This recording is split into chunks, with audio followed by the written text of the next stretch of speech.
Hello, welcome back. Delighted you could rejoin us. I'm delighted to be joined here by Brian Joicey, the former Sheffield Wednesday and Barnsley striker, and Coventry City, by the way. Just looking at Twitter at the break, there was a reaction to this from a Coventry City fan who sends his regards. And Tommy Lee, former Chesterfield goalkeeper, par excellence. Relegation, we're going to start down here and lift the mood slowly but surely as we go through part two, I hope. Relegation question mark. Now, you would never have thought I'd ask you that question about Sheffield Wednesday this season. No. But such is their recent form that even a 7-point cushion does not give any supporter that I've spoken to this week any confidence at all. What about you? Right. Same again. I think, you know, the way they're playing, the system that they're playing, I can't see anything going forward. I mean, it was the same with the previous manager. It was a lot of balls going back and forward, in there, back and there, crossing. This fella's here, it's just the same. And I kind of see, I think just on about Jordan Rhodes. Just for Jordan Rhodes, yeah. I mean, he's scored goals no matter where he's been. And when they bought him, I thought, that's a good move, that. He'll score 15, 20 goals for a season for Wednesday. He's got no chance. I mean, to be honest, I think, listen, I don't know the lad, but he's got no hope with Wednesday. I think I bet he can't wait to get away from Wednesday. I mean, he might love Wednesday, where they are, the money he's getting, but I think he needs to get away from Wednesday just to call that as a bad option when he came here. That was a bad option to come here, but he didn't know that at the time. No. But now I think he just needs to get away. Confidence seems to be on the floor. Oh. As if it's just not going to happen to him. Substituted at half time. I don't think he believes he's going to score again, and it's a bad thing for a striker. Have you had spells like that in your career? Of course I have. Of course you think, well, you play with an injury for a couple of, you think you didn't play very well, and then all of a sudden you just sort of you think, oh, can I score again?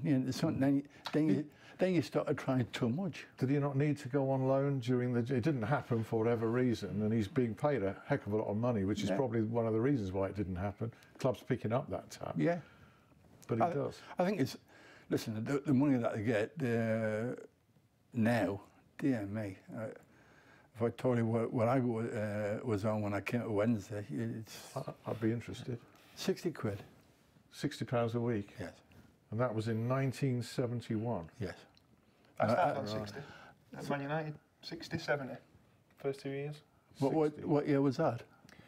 Oof, early 2000s? Yeah. Just on YTS. On YTS. You were, They paid 50 grand for me. Yeah, he's a first team player that they've just signed. And I tell you, the bonus, it's true this, the bonuses was £2 a draw and £4 a win. Right. And we got it, me and David. Big incentive, eh? Me and David Clemens, we had a bit of a meeting, and we got it changed to 15 pence a draw and 30 pence a win, but we never won. You once went 8 or 9 home games without scoring, and finally one deflected in off you, because I was there, against Oxford United. Yes. Under Steve Burtonshaw. Yes, it was. They couldn't decide who scored, but it was you or David Sonnelly. No, it was me. Definitely you. Otherwise, it would have been 99 goals. So I got 100. You got 100, yeah. Come back to Jordan Rhodes perhaps in a bit, but have you've gone through a period, the equivalent being, you don't believe you're ever going to keep a clean sheet ever again. Absolutely, yeah. It's difficult, and I suppose that's what marks the really good players out from the average players, is the ability to put those spells behind you and go out on the pitch every week and try and perform. There were plenty of times in my career, especially earlier on in my career, where I'd be on the days leading up to the game, I'd be thinking, I should be getting dropped. You know, I'm not performing. Really? Yeah, absolutely. You went in to see Paul Cook once, didn't you? You just felt you just weren't doing it. Well, that was to do with training. We had a discussion about the training. I wanted to do a little bit more, so I went in and had a little chat with him. And one of Paul Cook's biggest talents was making you believe in what he wanted you to believe in. And I went in, we had a little chat, and I think I came out, he'd given me a few days off, and he convinced me that I was actually too tired. But as we talked about managers before, the best managers, you can say mind games, but I think it's more having the trust in what they're saying to you and taking it on board, because essentially they're in a position and you need someone to look up to. Okay, we'll come back to on-field matters, but Brian was saying that in the case of Jordan Rose, he'd be happy, he feels, just to get out of there, because it's not going to happen for him. The board at Chesterfield will be delighted to get out of the club. And there's no disguising the fact that big mistakes have been made from the top, otherwise the club wouldn't be in this situation. And even though I happen to know some of those involved, I'm not going to hide from that. You know, that bad mistakes have been made, the club hasn't been managed properly from the top. Having said that, there's no point in turfing out people who, by demonstration, who want to go anyway, as Dave Allen and Ashley Carson clearly do, and they've held their hands up in that regard. Certainly, Ashley Carson has. Dave Allen is somebody that sort of owned the club during your period, and let's be fair about this, it's not all been gloom and doom, has it, by any means? No, absolutely not, but I think it is right to understand the situation at the minute. It's not good, and the fans are well within the rights to protest. They pay the money, they come to the games, and they're well within the rights, and I support their right to do that. Their criticism is valid, yeah, absolutely. Exactly, but like you say, I think the move from Saltergate was largely down to Dave Allen. The 3 or 4 seasons of success we had with Paul Cook, John Sheridan, were in part down to the money Dave put into the club. And speaking from a personal point of view, my dealings with Dave were always very professional. He always looked after me right until the end of my Chesterfield career. But yeah, there's no denying the way the club's been run in the last couple of years from a PR perspective. All fans want to know is the truth. They just want honesty. Whether it's good or bad news, they just want honesty. And I think for whatever reason, the fans feel that they've not been getting that. And from where it was, on the brink of, or very, very close to getting promotion from League One to the Championship under Paul Cook, to where it is now, has been a calamitous descent, really, isn't it? It is. When I think back, it's probably just over 2 years ago. We was preparing for the League One playoffs against Preston. We truly believed we were going to get promoted that season. I think, barring my injury in the first leg, we probably would. I'm not sure about that, but we were that close. We were that confident. And now to see where the club is, 5 points adrift at the bottom of League Two, it's sad, but I'm confident. I'm confident in the man in charge at the minute, Jack, that the lads can get out of it. Yeah, the current owner continues also to bail the club out and pay bills. And during his time, there have been 2 promotions, there have been relegations as well. There have also been 2 Wembley appearances. So, as I say, that's a balancing point. And also, I wonder, without him, and this is without saying the criticism isn't justified, because it is. Without him, Chesterfield could well have still been at Saltergate, or dilapidated ground, or at the Proact Stadium. Yeah, absolutely. And as I just mentioned there, as you mentioned there, sorry, Alan, he has bankrolled the club for a long time, and I can say, even in the troubling times, the players have always been paid on time, which as a player, that keeps your mind focused on the job in hand. Yeah, and let's hope that the second takeover attempt, the first one didn't go through, that this one perhaps looking more promising. Hopefully. Involving former Sheffield United characters at the moment, although it would appear that nobody in Chesterfield has come forward, which is the ideal, isn't it? You'd want a Chesterfield businessman to come forward and take it on if possible. You would, and for the area, surrounded by the Sheffield clubs, Derby's not too far. It's a well-supported club, and when it's doing well, the fans turn up in numbers, and it is a fantastic club. The things they do in the community, that's probably not reported on as much. It's brilliant, and I'm keeping everything crossed that they stay in the league and they get the right people in to push the club forward again. Yeah, let's hope so. Here to all of that. Jordan, does it take it? We were talking about it takes a special character as a manager to manage Sheffield Wednesday. Does it also take a certain character as a player to perform well for the club, Brian? You do, yeah. I think he's come to the club. I mean, his dad's down there. Is that his dad's down on the coaching as well? And I think he came down. That's right. His dad is a goalkeeping coach there. Yeah, that's right. I think he's had a good seasons at various other clubs. He's come down there, and it's just hasn't worked for him. No.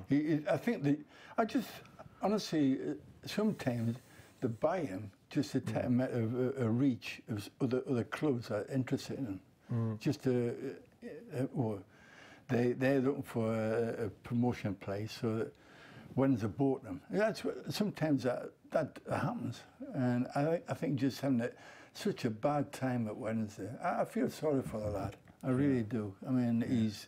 Well, I don't know him, but to all intents and purposes, he's a joy to deal with, to work with. I'm sure he is. And the managers he's played under have got no bad words for his attitude. He's spot on. He tries very hard, but it's just not happening. He's not scoring goals, and that's what he gets paid for. Yeah, okay. Well, yeah, indeed. We're going to come back to that, and also the fact that you were Division 4 top scorer, Brian, with 26 goals in 76-77, and then the following year, and you were relatively very young, you suffered a stroke and had to give up football. So that's part of your story. But here you are, many years later, still working. Are you as a car salesman? No, not working. No. I'm 72 now, so I'm. It's quite safe to talk to you about cars without you selling a mini club. No. It's just people they know I've been in the car game, and they think that I've got a stash of cars somewhere, which I haven't. But I know a lot of people in the car trade, and I put them in that sort of direction and put themselves, really. Same as football management, really, wheeling and dealing, isn't it? Really? Yeah. Okay. Just before we go on, just a quick, you may have noticed that James Gregg, who I always say lowers the average age in the studio, can't be with us tonight. He's gainfully employed somewhere else. You might think from that comment that he's actually employed here. Well, he gets a pint off me at the end of each show, as do our guests. Let's have a quick look at the sporting scene, though, across the board. One or two mentions do have to be made, and quite rightly so, in particular to Sheffield Sharks. Heartbroken for them. So close they were with that narrow defeat to Leicester in the BBL Trophy final. Commiserations to you, but a team that continues to do the city of Sheffield proud, as do Sheffield Steelers, I feel, even though they're going through a bad time on the ice hockey rink at the moment. A tough time and a tough weekend as well. They've got Nottingham, the old rivals, at home, and then Cardiff away this weekend. Very passionate piece I'd refer you to a paper that I do a column for, the Sheffield Telegraph, written by Simsy, David Sims, wears his heart on his sleeve, a column that's entitled "Now is Not the Time for Scapegoats." A very, very forthright piece from Simsy this week. And why on earth wouldn't you keep faith in the manager, Paul Thompson, or the head coach, Paul Thompson, and the management team there, after all the terrific success that they've brought over the years? As a sort of an ice hockey layman, I would say lay off them and back them, because they've delivered such outstanding success over the years. Sheffield Eagles back in the city now, and that is a very good development, something that's been long awaited. But their homecoming to the city was put on ice, quite literally, when their scheduled game at the Olympic Legacy Park last weekend was frozen off. It takes place now this weekend, this Sunday, against London Broncos. Do go along if you can and give the city's rugby league team a warm welcome back to the city where they belong. And let's hope it's the start of a good long association again with Sheffield. Sheffield Eagles there. Sheffield FC back in action after the freeze this weekend, home to Chasetown at the Coach and Horses Ground. Hallam FC visit Brigtown. James will do a much better job than me next week when he's back on the show. What did I say I was going to talk about before I went into all of this? Yes, your stroke. Yes. You know, which came as a great shock to all of us who follow the game. Me as well. Yeah. I was just telling Tom, I was playing having a game in York. I think it was at York, and going kicking the kidneys. The physio comes in and he says, well, it's only got 2 minutes before half time. So gets up and half time, went for a wee, and it was blood. And so the doctor came in and just said, look, just as a note, just go to the chemist, take them tablets, and I'll see you on Tuesday. Yeah. Oh, it's all right. So, and I mean, that's what I did. But I didn't get this Tuesday, and Monday morning I woke up so much in pain, rang the doctor, says, get across to Barnsley. Now, I was living in Dronfield, and the drive from there to Barnsley, it was horrendous. I had to stop in Sheffield and get one of my mates to get me across to straight to the Barnsley hospital. Mm. I was in there. What, you just disorientated? No, I was just in pain. Just what, your head? No, just from the kidney? Yeah, just... So you never even think, you're not thinking this is a stroke, are you? No. You're just thinking... And then I came out after, I think I was in there probably 5, 6 days, Barnsley Hospital. Hmm. Came out, it was just before Christmas. Went... do some shopping with me, my wife. She was pregnant at the time. I had a daughter, she was pregnant with me, my son, and I just came out of the shop and she said, "What about that?" And I went, "What?" Couldn't speak. Then I was pushing a push there, and my arm went, and my leg went, and I was lying. Would you believe? I was lying outside the gateway to health on Fargate. It was a bit of a gym. Yes. Yeah. I was just lying there, and ambulance come, Hampshire, and heard the doctor said, my wife, he just had a stroke. And it took a long time for my leg, I'm going to come back and my speech. And as I said to Tom, I can get away with my speech because I'm a Geordie. I think everybody talks like that. Noticed, yeah. But that was it. Really, I didn't play any more football after that for a year or so. But you got a normal life back. Oh yeah, but I mean, what it was like Peter Swan. He rang me up and says, Brian, come across, because it was at Matlock at the time. Matlock Town, yeah, won the FA Trophy, yeah. He says, come across and have a game. And I said, well, come on, you'll be all right. And so I went across there and had 1 or 2 games for, he said, I'd pay you. Well, bonus. Think of it, that you never know with Swanee, who's joking and that really. So I went across and I went 2 again for him, and Jimmy McInerney, he was at Frickley. Yeah. When I had a game with 1 or 2 of them, and yeah, it's all right. And Quinny's 11. Quinny's All Stars. Yeah. Well, it's good to see you in such great health so many years later. You've not had any recurrence of that, which is fantastic. No. But I suppose it puts you on your guard. So both of you had to quit football early, didn't you? I mean, in your case, at just 30 years of age. That's yeah. I mean, we were talking before about retirement, and Brian's story sort of puts mine in perspective a little bit. Yeah. I was just unfortunate. You know, I partially dislocated a shoulder. I had a number of surgeries to try and correct it. The first surgery that I did have wasn't a success. I got an infection, and then it was an uphill battle really to get back to some sort of fitness. I managed to get back to a certain level where I could play a few games, but if I was honest with myself, I probably knew 2 or 3 months before I finally was forced to make the decision that I wasn't going to be right. A big void in your life, but you filled it.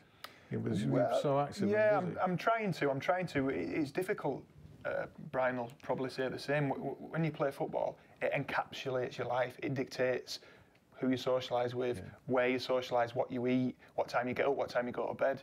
And then when that's gone, it is a little bit like, oh, what do I do now? But you know, you've got to move on. We all have to retire, and Yeah, I'm trying to find other interests within the game, and I'm doing that. Yeah, Brian, we've talked about some of the big personalities that you come up against or with in the game that have managed you.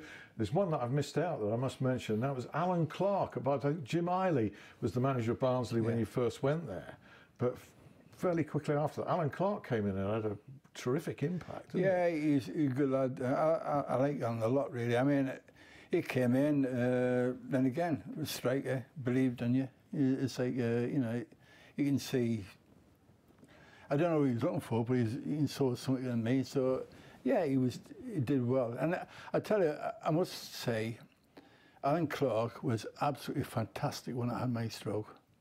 Yeah. It must have been on the radio, and he was one of the first. Him and Jerry Young came down to see me before I actually went up to the ward. Yeah.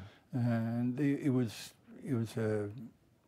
very good to me. Are managers the best managers of strikers? Are former strikers the best managers of current strikers? Yeah, I think you'd. I think if you're up there, well, it's the same with Tommy, really. Yeah, I'm not sure the goalkeepers would agree. Coach, haven't they? No, goalkeepers wouldn't agree. No. Not with strikers making the best managers, I'm sure, but to manage strikers, they probably are, yeah, because they understand. Yeah, you know, if you what you're going through. A bad patch or a good patch, and they bring you down, you lift you up. Try and keep it a level, really. That's the biggest thing, really. I mean, the bigger players now, they've got that much money. They can just sort of, if they have a bad game, they just next one. No, 60 quid a week, you can't do that. I think it is. No, you had to play to get your money. Yeah, that's the thing. To perform. Yeah. Goalkeepers, Sheffield clubs are pretty well blessed in that department at the moment. Jamal Blackman at the moment is keeping Simon Moore out. Sheffield Wednesday, you've got Joe Wildsmith and Cameron Dawson. What do you make of that? It's pretty healthy. Yeah, it is healthy, and I'd probably say going beyond that, I think Sheffield United have produced some good goalkeepers as well. You know, Aaron Ramsdale, who's gone to Bournemouth on loan at Chesterfield, is going to be a very good goalkeeper. He's going to have to perform well for Chesterfield towards the end of the season, but he's a good goalkeeper. And Jake Eastwood in there as well, another top goalkeeper. And Chris Wilder's sport for choice at the minute with Jamal Blackman and Simon Moore. Our England's sport for choice for the World Cup. We don't seem to know what we're doing with the goalkeeper. Who's your choice for Brazil? Well, I think not Brazil. You're Russia. Going to Russia. I think you've got one of three potentially. I think you've Jack Butland, Jordan Pickford, or Nick Pope at Burnley for me. And if you were to put me on the spot, I'd go for Nick Pope. You'd go for Nick Pope. He's kept the most clean sheets. Yeah. He makes fantastic saves. He's inexperienced, but so are Butland, so is Jack Butland, so is Pickford. I had the pleasure of interviewing Alan Shearer on stage quite recently, and he went for Jack Butland. And I think the fact that people are going in different directions shows there isn't one clear, outstanding character. Candidate, 30 seconds left. Brian, Owls fans will never forget your hat-trick in the FA Cup at Villa Park against Crystal Palace. That's right. In a replay. I had to mention it, but you've never forgotten it. No, the thing is, everybody says, I was there. There was only 19,000 people there. If everybody was there, it would have been 125,000. Many more people than that have been there watching you two guys. Thanks so much indeed. Brian Joicey, Tommy Lee, it's been fantastic. It's on my YouTube channel later if you missed. See you next week. Bye-bye.